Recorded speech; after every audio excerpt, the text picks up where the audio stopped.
12 février 2015, la communauté d'agglomération Seine-Amont tient une journée d'information et d'échange des professionnels de l'habitat à Ivry-sur-Seine. Une journée d'échange autour du plan local de l'habitation intercommunale. Nous avons financé et agréé environ 3000 logements, un tout petit peu moins de 3000 logements sur ce qu'on appelle le droit commun, quasiment 500 logements au titre de l'ANRU, reconstitution de l'offre de logements démolis, et quasiment 150 prêts PSLA, des prêts à l'accession sociale à la propriété. Ce qui nous amène à environ 3600 logements dits sociaux. Est-ce qu'il y a de l'argent pour financer? Aujourd'hui, il y a 270 milliards qui sont déposés sur le livret A, et on a prêté environ 170 milliards aujourd'hui à l'ensemble du logement social et des collectivités locales, puisque maintenant on finance également les collectivités locales. Donc il nous reste 100 milliards de, comment dirais-je, pour faire respirer le bilan et donc pour prêter. Donc il n'y a pas de problème au niveau de la ressource, mais ça c'est quand même fondamental, hein. Moi il me semble surtout que pour nous, notre problème que l'on a est de répondre à la fois à l'adéquation entre d'une part les demandes de logement au regard des ressources et des réalités de vie dans notre territoire, et aussi les choix de logement dans l'aménagement. Ça veut dire par là même quel pourcentage on aura dans nos aménagements sur les questions du logement social, sur les questions d'accession aussi, d'accession sociale, et sur locatif libre. Donc, et tout ça, je pense qu'on a à l'affiner au regard de notre volonté, de nos orientations politiques dans la démarche de notre PLHI. Quand je reçois les gens le mercredi après-midi, qui sont des demandeurs de logement, la première chose que je leur dis, c'est, vu la carence de production de logement, enfin de la situation du logement, la notion d'urgence n'a plus de sens. Parce que si je reconnais qu'il y a une situation d'urgence, je reconnais que j'ai les moyens d'y répondre. La grande question qui est posée aujourd'hui, c'est qu'est-ce qu'on construit, où et pour qui et dans quelles conditions.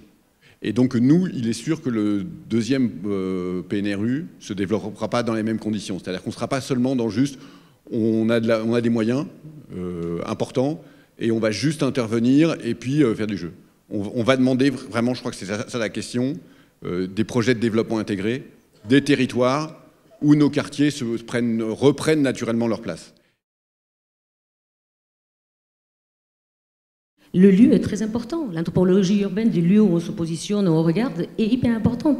Sur l'étude qu'on avait faite là, du schéma directeur d'Ivry-Port, ce qui était important, c'était de travailler avec les entreprises qui étaient déjà sur place. Les ZAC industriels, il y a 10 ans, on n'allait pas les détruire. Le Roi Merlin, le SICOM, etc. Il y a des choses qui doivent rester. On parlait tout à l'heure de l'intégration, tu vois, de l'intelligence d'un territoire qui existe déjà, dans lequel on peut parfaitement aller accompagner les acteurs. Alors ça nécessite du temps, oui, ça nécessite que les architectes, ben, vous le vivez vous aussi dans la production du type de logement participatif, qu'on accompagne dans une éducation, de dire au Roi Merlin, ben, écoute, vous allez commencer à travailler sur 5 étages, plutôt en vertical qu'en étalement. Nous savons que nous avons besoin de logements sociaux. Nous savons que nous avons besoin d'accueillir demain des salariés nouveaux sur nos territoires. Nous savons que nous avons besoin de construire du logement pour répondre aux besoins intergénérationnels, pour se mettre en situation d'apporter des réponses concrètes aux situations de handicap, construire du logement pour les étudiants. Nous savons tout ça, nous l'avons identifié. Nous savons où le faire, où les construire.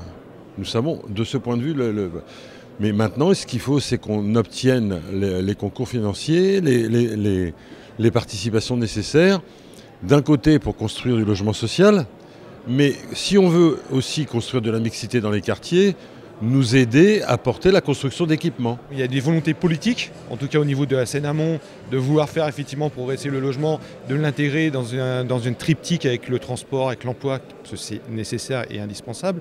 Il y a aussi, la dernière table ronde l'a montré, des exemples d'habitat, de nouvelles façons de faire, de nouvelles façons, de nouvelles méthodes, en intégrant la participation des habitants et des futurs locataires ou des futurs propriétaires.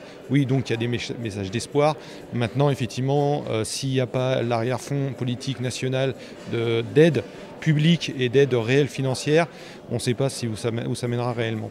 Les messages étaient très divers, on a vu plusieurs intervenants qui ont forcément des logiques différentes, mais qui pour l'essentiel nous permettront de nous rejoindre. Il faut savoir qu'une SEM comme la nôtre est avant tout un outil de développement d'un territoire, la ville bien sûr de Vitry, mais plus largement le territoire de la CASA. Au moment où on parle de la construction de la métropole, au moment où on parle de décisions qui décideraient pour nous ailleurs, nous voulons confirmer qu'ici on est capable de faire, d'imaginer, de construire notre projet.